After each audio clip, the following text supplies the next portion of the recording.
Uh, it's a big pleasure to have everybody coming to Victoria and trusting our initiative to have this weird workshop that put together people from industry, from academy, from business, and from the government from 2 different countries. So it's not a usual workshop in Brazil. So we have great expectations to this workshop, not only from the technical point of view, but also the contacts and all the discussions that we are expecting to take place in this venue. Okay? So we are going to have a short opening session, and very brief, simple, and straightforward, I expect. And then we go to the technical sessions and specific discussions about innovation. Okay? So I would like to invite to this opening session Professor Alberto Ferreira, that's our research director from the University of Administration, and also Professor Gilberto Souza from the Technological Center, where all the engineering schools are gathered. And also I would like to join us Anders Christensen, the consul, the attaché for higher education, science and technology in Brazil. So we have a very interesting team here, and I would like to ask Professor Alberto to start his talk, and then I will be the last one to give the welcoming words for all of you. Okay? Thank you.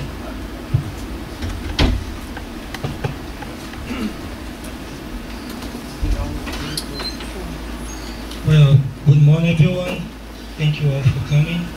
It's a pleasure to be here and to participate in this innovative event that I'm certain that will improve a lot our relationship with Denmark and also result in strong cooperations in the future.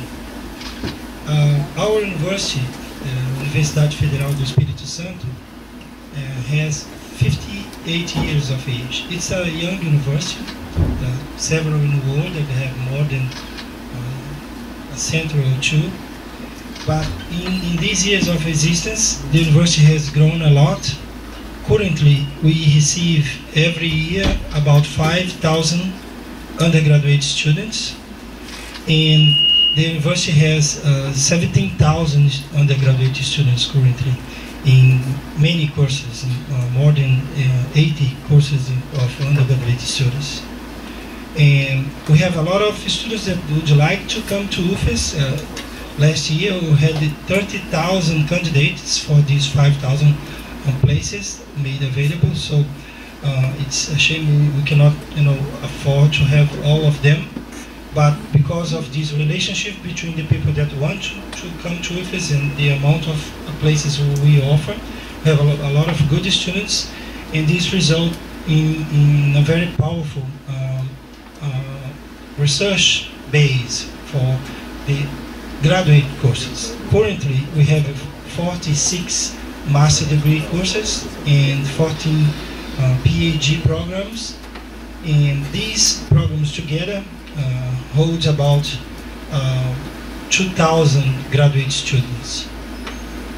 And all this community doing research has managed to publish last year about 2,500 papers in conferences and magazines. So we believe that we can grow a lot, but the relationship between undergraduate students and graduate students is still too small. About 12% of the whole students of UFES are graduate students. But this is growing fast. 10 years ago we had just 3 PhD courses. Today we have 14. Next year we're going to have 17 PhD courses. So this shows that the university is investing a lot on growing on research and also in innovation. A couple of years ago, we started a new office inside the university that which objective is to foster the innovation, to make patents, etc. We have already 13 patents, and recently we have 3 of these patents selected as the best in Brazil in the area of petroleum. And they deal with salt in petroleum. So you possibly know that Brazil has discovered a lot of oil in very deep, below the salt. There is a salt layer in the earth, and below the salt layer is very hard to get petroleum from that. We managed to do the technology, but the salt is not good for petroleum. In this university, we managed to discover ways of removing the salt from the oil. And our researchers receive a prize for that, people from this building. So there are also patents on the use of biotechnology to solve problems of our industry of production of metals, and many others in IT and etc. So the university is growing fast. We have put a lot of effort on growing on innovation, and I'm very happy to have all you here in this workshop, which the main goal is to foster innovation and cooperation. Thank you. And then I'd like to ask Professor Roberto to give his word. Good morning, everyone. It's a pleasure to have you all with us this morning, and we are quite surprised by the number of attendees, and very glad that this takes shape so fast, Professor Moisés.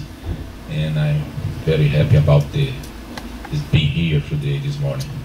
I'm currently serve a 4-year term as the Dean of the Engineering School at UFS. In fact, my term finished next month.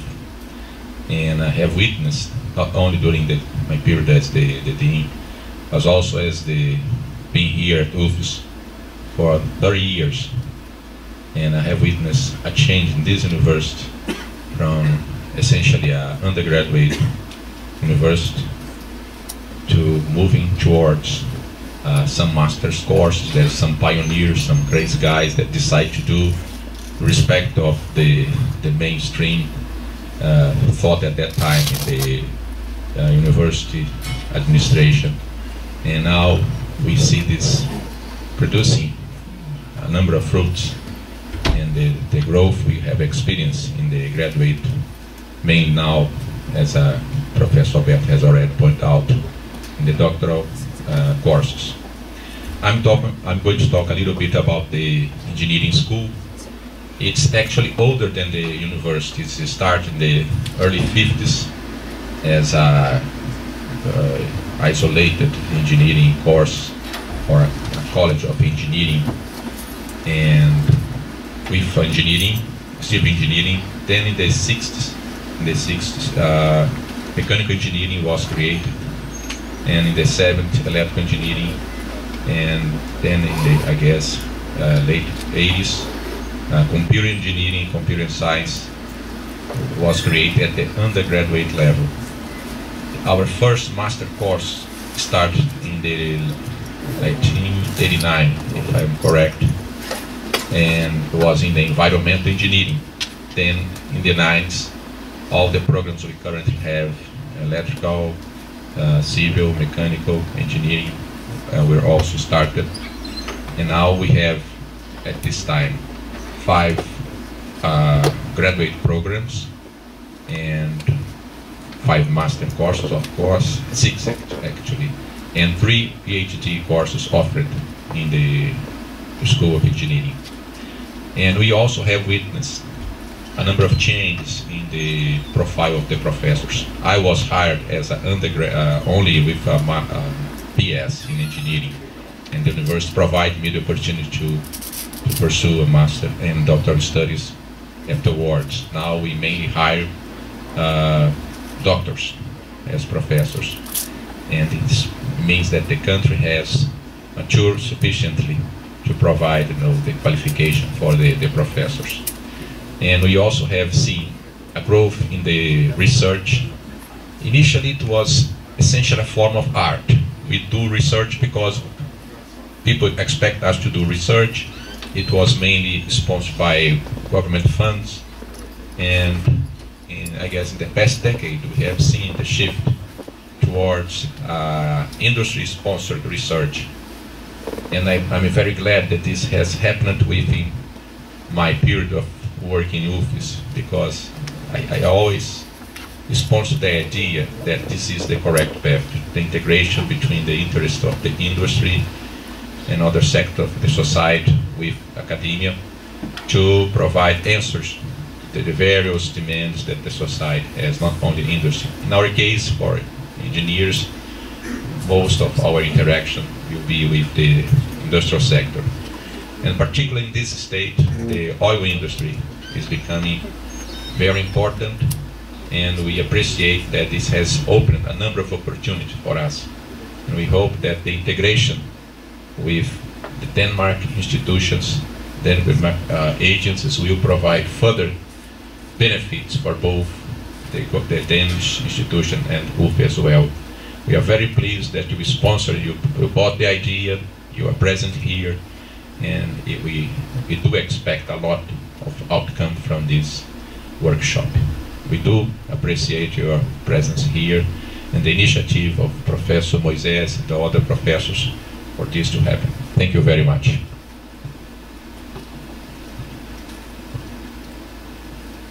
And then Anders Petersen, Christensen, to give his words about the Danish side of the organization and the Danish perspective to this workshop. Well, first of all, good morning to you all, ladies and gentlemen. And once again, I would like to state that the pleasure is absolutely mine. I'm very thrilled to be here, and this kind of event we're having today, bringing Danish and Brazilian and also researchers from other countries together, is exactly what we are looking for, and the reason why we are in Brazil with this, let's say, strengthened focus on establishing collaboration within science, innovation, technologies, and also higher education. So I'm very happy to be here, and I think this event can show and prove to be a key example of what to do many ways in the future between us, between UFES and Danish universities, but of course also with other Brazilian universities in order to stimulate further collaboration. So in that sense, I'm very pleased to be here. I think the cultural and also organizational changes you mentioned that has happened in Brazil over the last decade is also very important, because it's a prerequisite, it's a necessity in order to make international collaboration possible. So in that sense, my clear impression is also from the Danish universities, and as you know, we are not that many. We're the size of Espírito Santo, and we don't have that many universities, but they have a long tradition of international collaboration, and it is absolutely true that for the last couple of years they have a high focus on Brazil, and they really believe that Brazil has a lot to offer.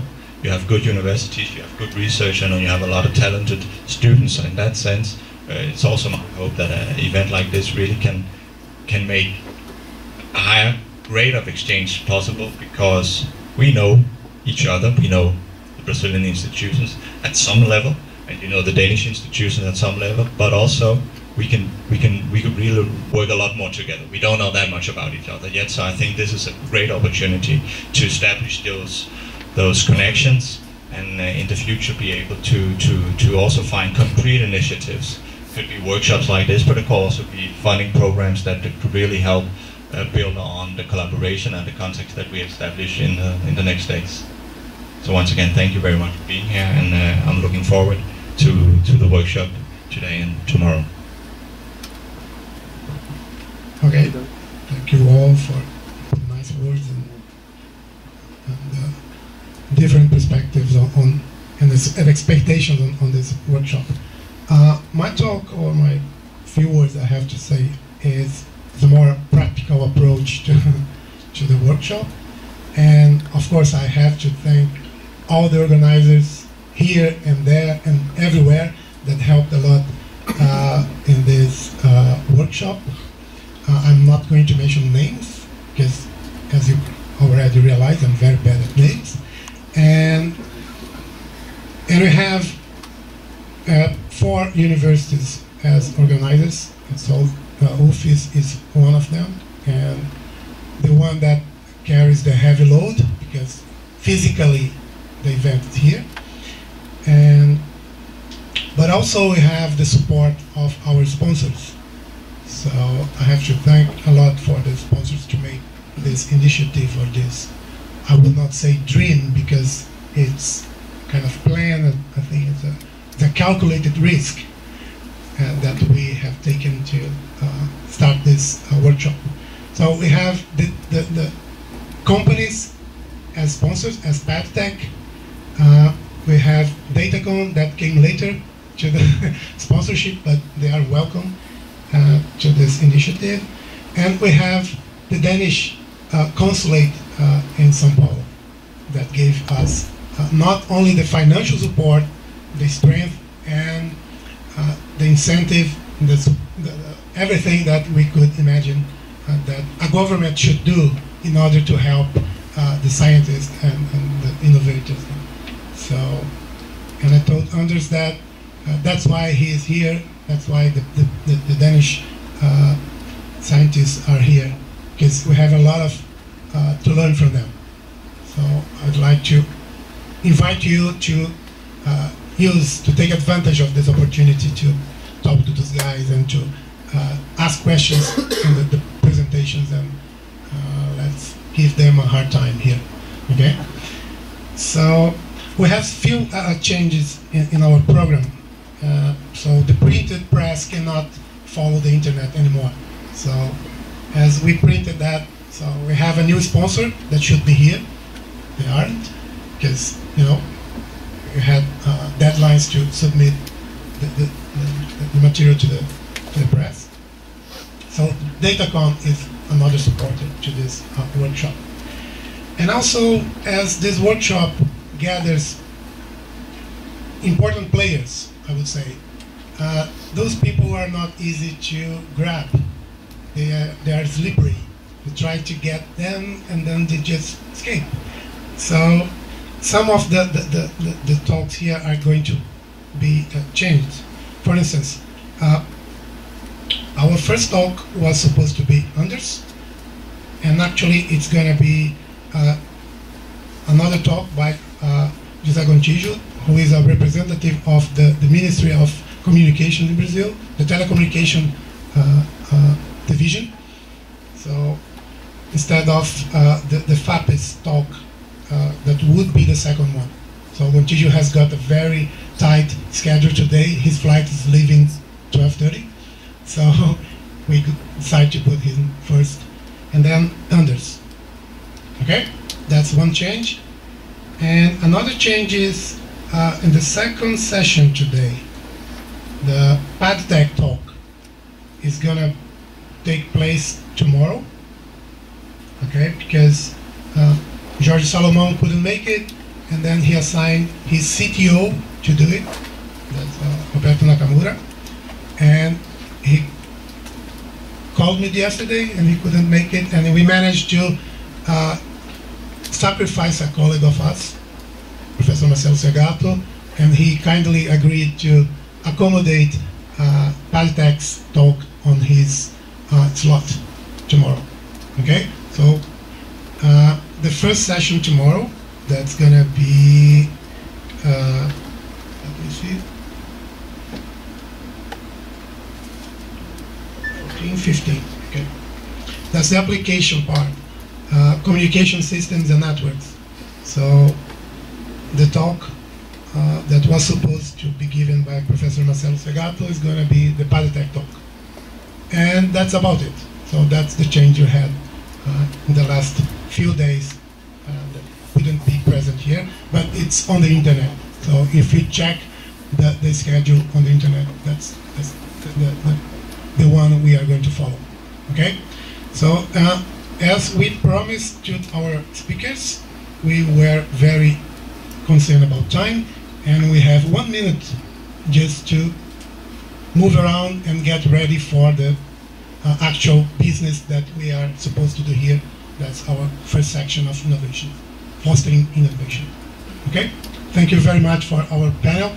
There will be more announcements in after the coffee break about special events that will take place during the lunchtime.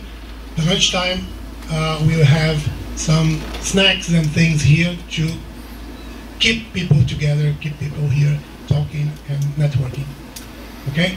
And just to taking advantage of the presence of Professor Roberto Ferreira here, he kindly agreed to bring his new toy, actually, I should say. That's a autonomous vehicle. It's a how do you call that? The kind of vehicle. It's a VAT. No, VAT is the tax in Britain. It's I'm very bad at cars. So it's a big car, and that it can run by itself or remote controlled with optical sensors on it and everything that we like to play with. So expect that for the lunchtime, kind of small demonstration of this incredible toy.